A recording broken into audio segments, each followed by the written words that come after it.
Estás escuchando De Piel a Cabeza, un recorrido por tu salud con Ana y Rosa Molina. Porque sabemos que el conocimiento es la mejor medicina.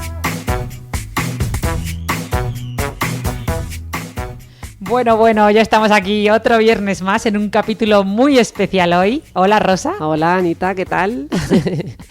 Hoy vamos a hablar de tu libro. Hombre, hoy he venido a hablar de mi libro, nunca mejor dicho, por primera vez lo puedo decir con criterio. Totalmente. La primera vez en mi vida. Hoy vamos a hablar de Una mente con mucho cuerpo, que es el libro de Rosa que acaba de publicar recientemente con prólogo de Laura Rojas Marcos, gran amiga y psicóloga excelente. Sin y que duda. estuvimos el otro día presentando, bueno, yo me incluyo ya, en la fábrica, ¿verdad? Aquí en Madrid, que acudió un montón de personas y amigos y familiares, Sí. y la verdad es que está siendo todo un éxito, así que de verdad, enhorabuena, Rosa. Bueno, y enhorabuena a ti también, que en el fondo tú también eres parte de este libro, eres una parte principal. Aquí mi hermana, si no es por ti, que me abriste esa cuenta de Instagram y ahí empezó todo, ¿verdad? Me la abriste tú, me obligaste, porque íbamos a hacer este podcast y ella dijo, no podemos hacer un podcast sin que estés en redes. Y yo le dije, bueno, pues tú me lo abres, pero yo no pienso exponerme. Y de ahí hasta hoy, desde entonces hasta hoy. Totalmente. Que de hecho, justo, tú lo has dicho, no es que te obligara, es que directamente te la abrí, no Me te la di abriste. opción. Cogí Sí. Instagram, cogí una foto tuya Unos y te días la... antes de que nos confinaran. Es y verdad. y además yo no sabía muy bien de qué escribir. Yo decía, pues si la salud mental además no se puede plasmar en imágenes, porque yo veía a mi hermana dermatóloga poniendo un montón de imágenes y yo decía, no, es que la salud mental no es lo mismo. Pero enseguida nos confinaron, empecé a subir cosas, la gente empezó a preguntarme y me encontré con mucho más material para publicar de qué espacio tenía allí en Instagram para subirlo. Y bueno, en realidad es que este libro también es gracias a todas esas personas que a través de la pantalla pues mandan sus comentarios, sus preguntas y sugerencias, ¿no? Porque realmente es el fruto de todo lo hablado a través de redes. Jo, totalmente, ¿eh? O sea, bueno, pues prácticamente me has contestado a la primera pregunta, que era un poco el porqué, ¿no? de este libro. Pues sí, realmente para responder a todas esas preguntas, para acercar un poquito más la salud mental a la población, porque creo que es un campo muy desconocido y como consecuencia de ello hay mucho más estigma en torno a la enfermedad mental, en torno a la propia profesión, a los propios profesionales que nos dedicamos a la salud mental. Entonces es una buena forma de desestigmatizar y además es una forma de prevenir, porque como tú y yo siempre decimos, el conocimiento es la mejor medicina, ¿verdad? Totalmente, que por cierto el otro día me di cuenta que nuestra cabecera, que ya habréis escuchado, rima, ¿no? Porque decimos, hola, yo soy Ana Molina y yo Rosa Molina. Y luego no sé qué más decimos, porque el conocimiento es la mejor medicina. Y es todo como, me di cuenta que rimaba. Que bueno, pero vamos a volver al principio, que nos hemos acelerado un poco con el porqué de tu libro y a contar los orígenes. Vamos a ver. Rosa ha escrito un libro que se llama Una mente con mucho cuerpo. Cuéntanos un poquito el título, porque yo en un momento dado quería te propuse que le llamaras inteligencia corporal. Creo que también estuvisteis valorando llamarle con el cuerpo en mente, ¿no? Sí, lo cierto es que valoramos un montón de títulos y cuando me quise poner a decidir uno, pues muchos de los que se me ocurrían ya estaban cogidos. Eso para empezar, por ejemplo, el de la inteligencia corporal, que me lo propusiste tú, y otros tantísimos que no me acuerdo ahora de los nombres, pero me acuerdo que era qué curioso, ¿verdad? Que uno cree que ha llegado a una gran idea, pero ya la han pensado 1000 personas antes que tú. Y este en concreto, el de Una mente con mucho cuerpo, creo que representaba mucho lo que quería transmitir en el libro, ¿no? Y es que el cuerpo y la mente son inseparables y que como el buen vino, cuando tiene, ¿no? Dicen que tiene un cuerpo así o así, y lo describen, ¿verdad? Como el cuerpo del vino, pues nuestra psique va acompañada de ese cuerpo y cuanto más cuerpo le ponemos, pues muchas veces pues mejor, ¿verdad? Para nuestro bienestar físico y mental. Así que me decidí por este y luego el otro no nos terminó de convencer, el de con el cuerpo en mente, porque creíamos que transmitía un poquito menos, pero lo cierto es que también era muy bonito, ¿verdad? Sí, estuvimos dando vueltas. La verdad es que a mí el título me gusta mucho, fue toda una sorpresa y una psiquiatra hablando del cuerpo, pero ahora iremos con eso. Antes de nada quería preguntarte un poco por los objetivos, ¿no? Porque Rosa es una gran ejecutora, sobre todo desde que es madre, se ha aplicado mucho lo de hacer, ¿no? Y bueno, a mí me tiene sorprendida porque yo precisamente, pues ya sabéis que este año estoy con una pequeña excedencia, ¿no? De hace 6 meses que no estoy pasando consulta, pero es que Rosa es madre a tiempo completo, está pasando consulta continuamente en el hospital, en la sanidad pública, está metida en 1000 fregados y aún así ha tenido la capacidad y la fuerza para escribir este pedazo de libro. Pero que mil fregados, ¿no? Yo ahora reduzco mi vida a ver. Yo trabajo de psiquiatra de 8 a 3 en la sanidad pública y luego no hago absolutamente nada más. A mí me hace gracia que la gente me dice, estás metida en 1000 cosas. Digo, no, mira, ni hago privada, ni me voy de compras, ni veo la tele, me corto el pelo 2 veces al año. Sí, y antes no tengo vida social entre semana, la gente sale a cenar. Yo entre semana estoy haciendo guardia en mi casa, a las 8:30 están los niños en la cama y ahí es donde saco yo mis horitas para escribir, pero poco más, ¿eh? Bueno, no te quites mérito, a mí me parece que es una gran ejecutera. Cuéntanos este secreto para haber ejecutado, ¿no? Yo creo que es empezar, ¿no? Empezar. Pues sí, yo creo que hay más la clave, ¿no? Porque yo creo que como todo, como cuando empezamos a hacer deporte, al final te terminas enganchando y lo cierto es que una vez que te pones a escribir y rompes el hielo, es mucho, viene como más hilado. Yo he de reconocer que cuando ya me senté el primer día y me puse con el índice, pues sí, me salió un poco solo, ya fue del tirón, ya no podía parar. Necesitaba, a lo mejor, hombre, había días que no escribía, obviamente, pero sí que fue bastante, no sé, sí. Sí, qué importante lo del empezar, ¿no? Esto pasa mucho con el deporte, que a veces quieres hacer mucho deporte y dices, todos los días voy a salir a correr tantos kilómetros o voy a ir 1 hora al gimnasio. Y entonces no vas porque te has puesto unas expectativas tan altas que muchas veces es simplemente decir, todos los días voy a salir a correr, aunque sea 2 minutos. Y en el momento que sales y ya estás corriendo, es más fácil continuar corriendo, ¿no? Y a veces te sorprendes y vuelves a casa y has corrido 8 kilómetros. Pero no tener esas expectativas, simplemente la expectativa que sea el empezar. Pero bueno, entonces, volviendo al libro y empezando por el principio, ya que nombrabas el índice, ¿qué objetivos, ¿no? Siempre que empezamos por un libro habla de los objetivos. ¿Qué objetivos tiene este libro? Sí, bueno, yo creo que ya los hemos mencionado antes, ¿no? Lo de desestigmatizar, trasladar el conocimiento y realmente acercar la salud mental a la población, sazonada con un poquito de neurociencia.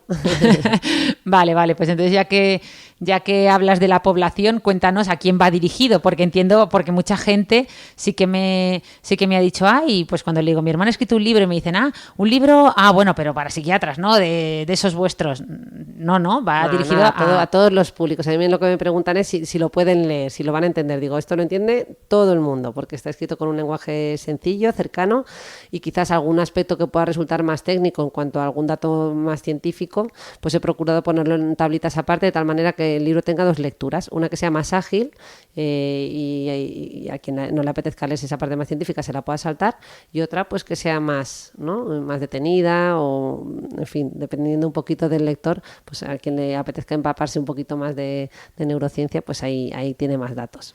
Sí, de hecho hay una parte muy curiosa del libro, y perdón por el spoiler, que son los snacks de neurociencia, ¿no? Que como tú muy bien dices, solo engordan el conocimiento, ¿no? Salen como una especie de cubo, ¿no? Lleno de palomitas, pero si te fijas bien, esas palomitas son pequeños cerebros, son pop brains, ¿no? Eso es que esa fue una de las imágenes que utilicé para redes sociales y que precisamente te la encargué hacer a ti, porque yo hacía todas mis posts con imágenes que cogía de una base de datos, pero no los dibujaba, y dije, esto se merece un dibujo aparte, y se lo encargué a Ana.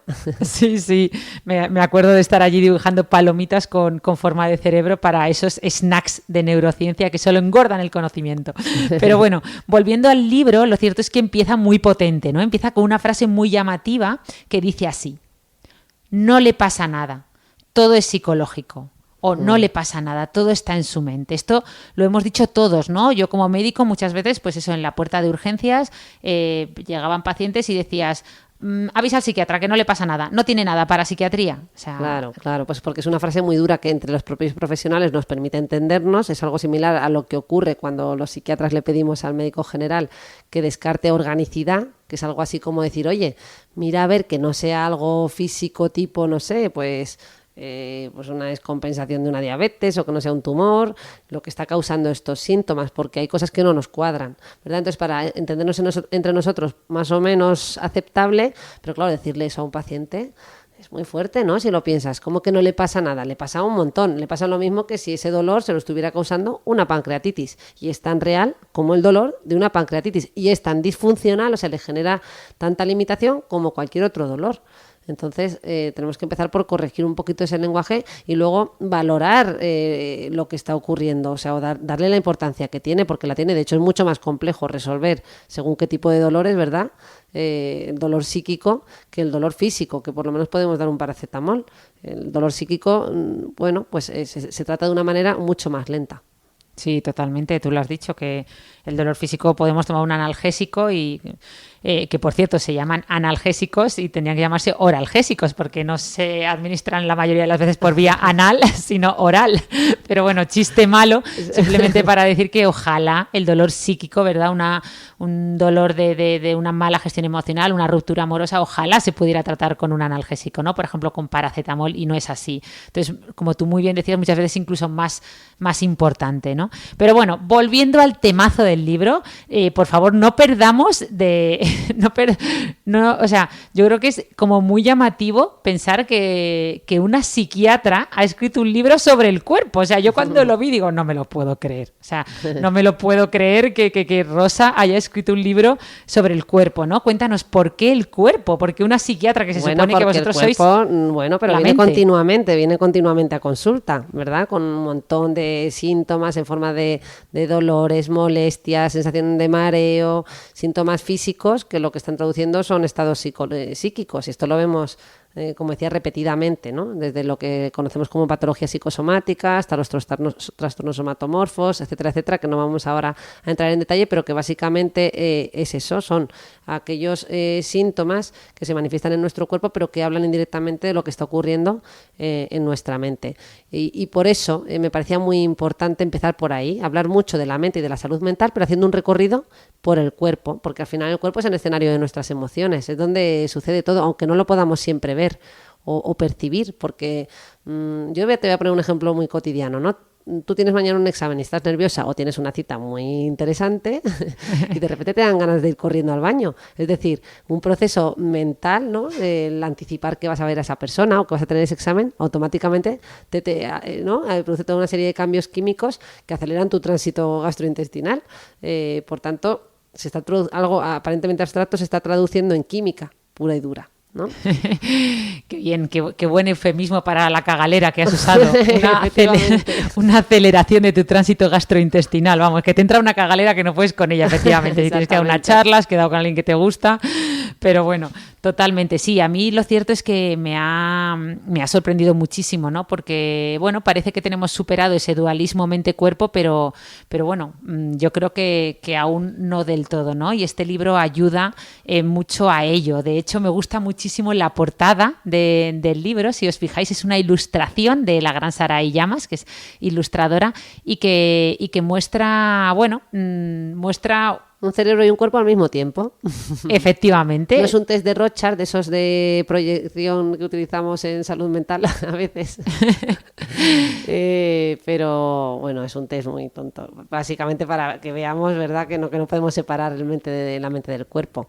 Este dualismo efectivamente está superado. Yo creo que es evidente para la mayor parte de los profesionales. Reconocemos que la psique está presente en la evolución de cualquier patología médica, ¿verdad? Desde aquel paciente que tiene un infarto hasta aquel que tiene una diabetes. El cómo evolucionan estos cuadros, pues en ellos la psique juega un papel fundamental.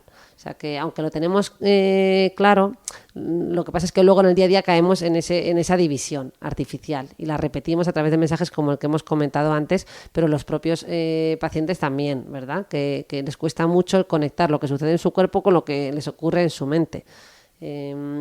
Entonces, bueno, pues yo creo que recalcar y volver a esos orígenes, el volver a recordarnos que tenemos que parar. La pandemia nos ha parado en seco, ¿verdad? Cuando íbamos a toda velocidad, y nos ha recordado que, oye, tenemos que tomarnos las cosas de otra manera, tenemos que escuchar un poquito más a nuestro cuerpo, que a veces protesta, que a veces se queja y nos dice que nos estamos pasando de revoluciones, ¿verdad? Que vamos pasados de estrés, que el estrés es esa otra pandemia silenciosa que, como decía, pues puede pasar desapercibida, pero cuando ya se ha acumulado no suficientemente, pues empieza a salir, ¿verdad?, por nuestro cuerpo. Bueno, a mí personalmente decías que esta dualidad mente-cuerpo estaba superada, pero yo creo que tu libro es súper importante, ¿no? En esta labor de recordar, ¿no? O sea, de recordar lo importante que es el cuerpo, ¿no? En nuestro día a día yo soy mucho más consciente desde que he leído tu libro de las señales que me envía mi cuerpo continuamente. Por ejemplo, ahora llevo unos días más estresada y soy muy consciente de cómo me está hablando mi cuerpo a través de la contractura que tengo en la parte posterior del cuello o simplemente, pues oye, gracias a todo lo que cuentas en el libro, pues estoy haciendo mucho más deporte, ¿no? Porque yo siempre había visto el deporte, como muchas personas, o el ejercicio físico como una forma de cuidar mi cuerpo, ¿no? Y de tener un cuerpo pues más saludable para, bueno, pues cuando fuera más mayor ser más ágil o simplemente desde un punto de vista estético, ¿no? Pero por primera vez en mucho tiempo hago deporte como forma de cuidar mi mente. O sea, he entendido gracias a ti que el deporte o el ejercicio físico y cuidar nuestro cuerpo nos va a ayudar a mejorar nuestras capacidades cognitivas, a pensar mejor, a tomar mejores decisiones, claro, a ser más inteligentes, que nunca lo había visto de esa manera. Me parece súper interesante. Claro, pues efectivamente, y sobre todo porque viene respaldado ya por estudios, ¿verdad?, neurocientíficos que han mostrado eso, que el ejercicio físico favorece nuestros estados de regulación, nos favorece que nos sepamos regular emocionalmente mejor, que estemos más relajados y también va a favorecer nuestras funciones cognitivas, como bien has mencionado.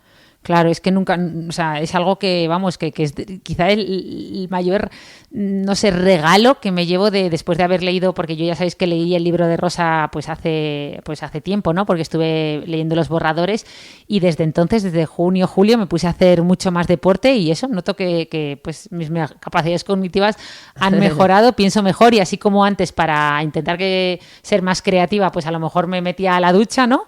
Pues ahora, oye, sé que el deporte me va a ayudar y yo creo que en eso el libro os va a encantar, ¿no? Pero bueno, hay otra parte de la que hablas en el libro que también es muy importante, que es la parte social, ¿no? Cuéntanos, ¿qué papel juega lo social, lo colectivo? Ahí cómo interviene el cuerpo, ¿no? Sí, bueno, pues hay algún recorrido desde la parte más del apego, lo que es el vínculo que establecemos con nuestras figuras de cuidados, que serían nuestros padres, en la mayor parte de los casos, ¿verdad? Y cómo desde que somos pequeñitos, pues lo social juega un papel fundamental. O sea, el aprendizaje es a través del otro. El aprender a autorregularnos es a través del otro, a través de las caricias de nuestros papás, a través de su voz, ¿no? De todas estas cositas, de ese contacto físico, y vamos aprendiendo a autorregularnos hasta que finalmente adquirimos esa capacidad, pero a lo largo de toda nuestra vida tenemos que recordarnos también que también nos corregulamos y que tenemos que saber pedir ayuda, que tenemos que saber verbalizar nuestras emociones, compartirlas y que todo eso es muy positivo. En terapia reproducimos mucho esto, si te das cuenta, ¿verdad? Cuando viene gente que ha tenido pues infancias muy complicadas y situaciones conflictivas o traumáticas, pues esa parte de apego que tienen dañada la podemos reparar a través de pues ese contacto a través del terapeuta, ¿verdad? A través de un nuevo vínculo, desde un vínculo que inicialmente es neutral, pero bueno, pues se va construyendo esa relación sobre la que se va trabajando, y se va trabajando sobre todo aquello que va emergiendo entre el profesional terapeuta y el paciente, de tal manera que actuamos como, ¿no? Los terapeutas actúan como diapasón emocional, ¿no? Como que vibran como que resuenan con esas emociones que nos trae el paciente a la consulta. Así que bueno, es que es un campo tan amplio que cómo resumírtelo. Esto ya aquí lo que os recomiendo es que os leáis el libro, porque es uno de los aspectos que a mí más me gustan y bueno, pues eso, empiezo hablando de apego y acabo hablando de muchas cosas más. Mírala, como no quiere hacer spoiler aquí. Nada, di que sí. Que por cierto, si hablamos de cuerpo, y eso también lo dejas muy claro en el libro, hay que hablar de movimiento, ¿no? O sea, claro. No solo de ejercicio físico, que ya lo hemos mencionado, porque sí, en el fondo va también ahí, sino de movimiento, que yo estaba pensando, estoy aquí como una estatua con el micro sin movérmelo de la boca, porque mi hermana me mira y me vigila y me dice, no te muevas, que no se escucha bien. Pero a mí me encantaría que estuviéramos haciendo este podcast paseando. Totalmente. Porque uno se inspira mucho más, piensa mucho mejor, ¿no? Nuestro ritmo la cadencia de nuestro caminar se sincroniza mucho más fácilmente con nuestra mente y eso es que lo hacemos continuamente. Tú cuando estás en casa, ¿cómo hablas por teléfono? ¿Estás haciendo algo? ¿Te estás moviendo? ¿Paseas por la casa? ¿Te pones a pinturrejear? ¿Qué haces? No, eso lo he aprendido de ti, lo de ponle piernas al pensamiento, ¿no? Bueno, de ti y de los filósofos peripatéticos, sí, esto no me lo he inventado yo, ojo. Esto ya lo explicaba, lo aplicaba la escuela de Aristóteles. Ellos sus enseñanzas las hacían mientras andaban, ¿no? Mientras caminaban. Yo creo que efectivamente tú lo has dicho, te reto a que hagamos el próximo episodio del podcast, bueno, el próximo o alguno, caminando, ¿vale? Nos vamos tempranito al retiro cuando no haya ruido, no haya nadie. Peripatético. Eso, y hacemos un podcast peripatético. Pero sí, hay que ponerle movimiento al pensamiento, ¿no? Y es que esto lo he aprendido en tu libro, que moviéndonos pensamos mejor, ¿no? Y un ejemplo que todos conocemos mucho es cuando nos llaman por teléfono, pero por ejemplo nunca había caído en el de los garabatos, ¿no? Que tú has dicho. Pues muchas veces estás en clase, estás tomando apuntes de lo que dice el profesor y estás haciendo garabatos, ¿no? Y hay estudios que están intentando mostrar cómo cuando mantenemos una conversación telefónica y estamos garabateando, retenemos más cosas que cuando no lo estamos haciendo, lo cual es sorprendente, ¿no? A ver, todo esto con coto, ¿no? Por ejemplo, hemos hablado de movimiento, también de ejercicio físico. El ejercicio físico vigoroso y exigente pues no te va a permitir tener una mente a inspirarte, ¿vale? O sea, que todo esto cogido e interpretado en su contexto, ¿vale? Bueno, pero no en ese momento, pero después tu mente va a estar... Bueno, eso sí, después de hacer ejercicio físico, por el estado de relajación y todos los cambios neuroquímicos que se producen.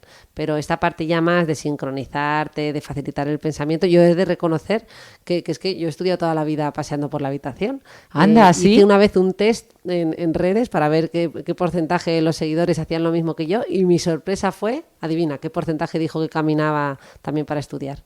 Pues supongo que alto, ¿no? Porque se te ve la cara de felicidad como que coincidían contigo. No, alto no, pero un 50%, que es bastante, era como la mitad. Bueno, no, incluso no creo que fue más un 60%, o sea, había más gente que caminaba para estudiar que qué no. Bueno, qué bueno. Bueno, también depende de la tarea, ¿verdad? El cálculo matemático igual se ve un poquito más interferido.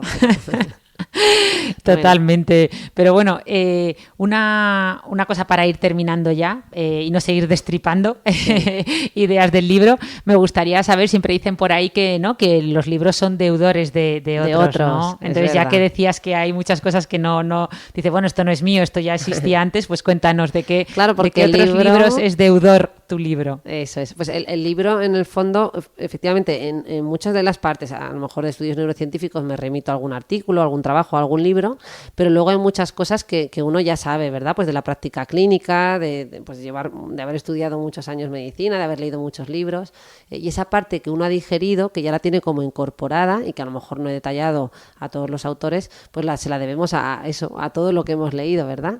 Y bueno, ¿de quién es deudor este libro? Pues sin duda alguna de los libros de Antonio Damasio, que es un divulgador, neurocientífico, neurólogo, que ha escrito libros como El error de Descartes, o Colin Goldberg, que es otro autor que ha escrito el libro del cerebro ejecutivo. Estos son libros que representan o que se parecen un poquito en el contenido a lo que yo he escrito. Bueno, de hecho, estos autores sí que los nombro ahora que lo pienso, digo que esto es lo digerido. Pero bueno, al final es un poquito hablar de aspectos más psicológicos, como decía, aderezados con un poco de neurociencia. Para mí estos autores aunan muy bien estos aspectos con excelencia, ¿no? Ojalá pudiera alguna vez escribir como ellos, pero bueno, sin duda, sí, deudora de estos. Bueno, hablabas de la desestigmatización, ¿no? de la salud mental como objetivo principal, de la salud mental en todo su contexto, no solo de los pacientes, también de los profesionales, ¿no? Que a veces todos, psiquiatras, psicólogos, pues bueno, ahora ya está cambiando la cosa, pero a veces también tenéis parte de estigma, ¿no? Claro, el estigma se extiende al paciente, a la profesión, a los profesionales. Los propios pacientes a veces tienen autoestigma, ¿no? Y todo eso juega un papel muy importante. Por eso yo creo que cada vez se habla de salud mental, lo cual por suerte está cambiando mucho con la pandemia, pues es muy importante para reducir ese estigma. De hecho, te he escuchado decir a ti en alguna entrevista y me ha gustado mucho que muchas veces los pacientes de salud mental sufrían más por el estigma asociado a ese diagnóstico, ¿no? A esa etiqueta de enfermo de salud mental, que lo que realmente supone la enfermedad en su día a día. Por la no aceptación de la población. Bueno, y repito, y por ellos mismos y por el estigma que nos rodea a todo lo que tiene que ver con la salud mental. Pues muchas veces en esto del estigma lo que hay es mucho mito, ¿no? Entonces supongo que con tu libro también querrás ayudar a derrumbar algunos mitos, ¿no? Imagino no... Claro. De hecho, mira, si quieres, voy a ver si tú que te has leído mi libro eres capaz de... A ver. Algunos. Voy a transmitir así alguna esencia de lo que pueden encontrar. Bueno, es un poco esto ya en un tono más humorístico, pero Ana, ¿con qué 3 alimentos podemos curar la depresión? Bueno, sabiendo que el verbo curar no se acoge con exactitud. Pues no sé, antioxidantes, supongo. A ver, yo qué sé, fruta, verdura y no sé, agua. No sé. Error not found. ¿Cómo que error? Error no encontrado. Sí, que no es no salen los ordenadores en inglés, no sí. lo ponen en español, ¿verdad? Sí. Cuando estás buscando algo. Sí, que está la alarma sonando. Pim, pim. Bueno, pondré algún. Porque no, ¿cuáles son? Porque ojalá, pues porque, claro, aquí un poco lo que quiero transmitir es que la mente es muy compleja, que no existen soluciones fáciles para problemas difíciles, que la gente a veces pues pregunta, oye, 3 consejos para recuperarme de la anorexia. Sí, claro. ¿No? O sí, 3 tips para recuperarme de esta depresión. Sí, 3 tips para superar la ruptura, ¿no? Los 3 tips definitivos para... Claro. Si es un bajón, pues sí, a lo mejor valen los tips, pero si es una depresión franca, pues oye, pues tengamos en cuenta que tan compleja es la mente como pues, las soluciones o los tratamientos que podamos aportar. Entonces que... No, hombre, que bueno, que ahí voy con el siguiente que en salud mental trabajáis, pues eso, psiquiatras, psicólogos, terapeutas, trabajadores sociales, enfermeros. O sea, eso no se soluciona con 3 tips, sino con un equipo multidisciplinario, un equipo con muchos recursos. Coordinado, claro, y con muchos recursos. Vale, bueno, a ver, más mitos. Ante una duda, una consulta de salud mental, ¿a quién acudes? ¿Al taxista? ¿A tu vecina? ¿A doctor Google? Un profesional de la salud mental. Pues primero a una amiga /vecina, luego a doctor Google y luego ya te das cuenta de que debes ir a un profesional, claro. Es decir, que luego te das cuenta que mejor hablarlo con el taxista. También. Bueno, pues nada, yo creo que también, ¿no? El recordar esto, que podemos encontrar mucha información y más ahora en la era de la desinformación, sí, en redes sociales y en Google y en todos lados, pero que en salud mental se opina con mucha facilidad, mucho más que de cualquier otro campo, a pesar de que es precisamente uno de los campos más complejos y es el campo en el que más gente opina, ¿verdad? Uno no va al taller y entrega el coche, le dice y se pone a discutir con el del taller a ver si era el embrague o era la cinta, ¿no? O el freno, pero en salud mental sí, o sea, en salud mental todo está en cuestión continuamente y es cierto que es una especialidad que todavía es joven y hay muchas cosas que todavía desconocemos y evidentemente el componente subjetivo es un poquito mayor, pero luego sí que hay otras tantas cosas que sí sabemos y que no siempre tienen que estar además, no todas al 100% respaldadas por la ciencia, ¿no? La práctica clínica a nivel, por la ciencia sí, en realidad por el método científico. Pero bueno, que lo que quería transmitir es que con la práctica clínica de muchos profesionales a nivel mundial, pues hacemos estudios y nos dan datos y sí que estamos muy orientados en muchos aspectos, ¿no? Y sí que podemos ayudar mucho más de lo que pensamos. Sí, no, totalmente. Yo creo que lo decía Einstein, ¿no? Yo siempre lo pongo en mis charlas, en un mundo en el que la información es tan fácil de, no sé si era acceder o encontrar, el verdadero conocimiento es difícil, ¿no? De encontrar. Pues, ¿y algún otro mito que quieras ya para terminar? Bueno, este no es mito, esto ya es una pregunta final. Y ya que me animo a hacerte preguntas, yo a ti, que es lo que me apetecía. Ponerme en evidencia, di que sí, yo aquí pensando en alimentos, que ni se me ha pasado por la cabeza que hubiera trampa en la pregunta. Yo ya pensando en alimentos, yo antioxidantes, fruta, verdura, plant-based diet. Bueno, ¿qué te vas a pedir para los Reyes Magos? Que ya tenemos las Navidades ahí a la vuelta de la esquina. Y no sé si ya te has pensado si vas a querer joyas, ropa, viajes o salud mental. Tu libro, salud mental, tu libro. Esta Navidad regala salud mental. Regala una mente con mucho cuerpo. Bueno, qué pedazo de promoción me acabo de hacer. Totalmente. La verdad es que ahora en serio, ya para terminar, deciros que a mí el libro me ha encantado. Yo creo que es o sea, cuando ella me dijo que estaba escribiendo un libro, pues yo pensé, digo, bueno, pues va a poner un poco todos sus posts juntos, ¿no? Como buena bloguera, no sé, hará un refrito de cosas de la mente, de neurociencia y... Hombre, algo de patchwork hay. Bueno, Patchwork entendido como el reciclaje de material de muchos años, de muchos claro, años, de muchos congresos. Pero bueno, calla, a ver, que la estás liando. Déjame que haga yo un poco de promo en condiciones para terminar bien. Lo que quiero decir es que a mí, de verdad, cuando me dio ese primer borrador del libro, que, o sea, de verdad, me impactó para bien. Yo creo que es un libro súper original, con un abordaje del autoconocimiento o el crecimiento personal, ¿no?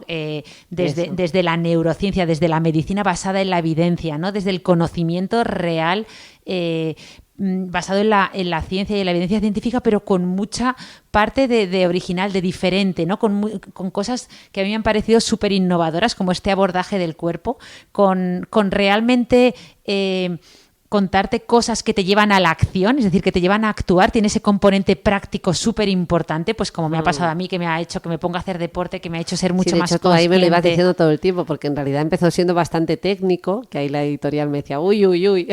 Luego tú me corregías esa parte y luego me decías cosas prácticas. Pero claro, es que a nosotros nos cuesta mucho dar esos...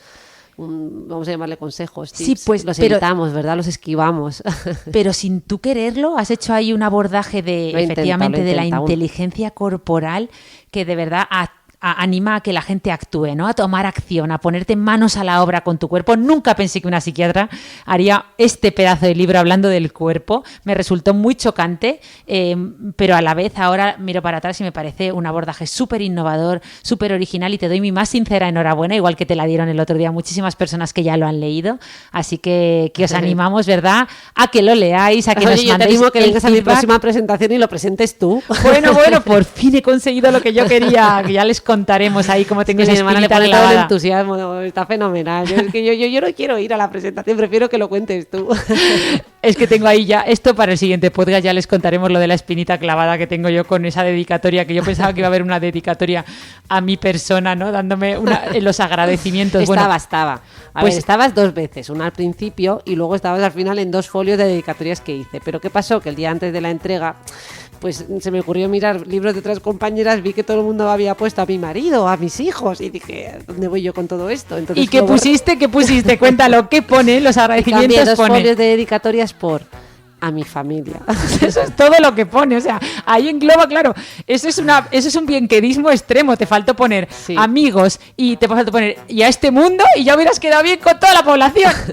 Pero bueno. Pero es que el libro iba a imprenta al día siguiente, mira, ahí cometí el fallo, ¿verdad? De las cosas importantes dejarlas, algún aspecto importante dejarlo para el último día. Que está súper bien, enhorabuena, por favor, ahora ya en serio, ya no como hermana, sino como divulgadora y como científica y como médico, por vuestra salud global, no solo por vuestra salud mental, de verdad, leedlo porque... No hay salud sin salud mental. Efectivamente. Así que nada, leedlo, escuchadnos en el próximo podcast, que vamos con temas muy chulos, vamos a seguir trayendo invitados, que ya hemos abierto la veda, y nada, nos vemos el próximo viernes, ¿verdad, Rosa? Enhorabuena. Muchas gracias. Y enhorabuena a ti también, que me has tenido que aguantar, animar y corregir muchas cosas.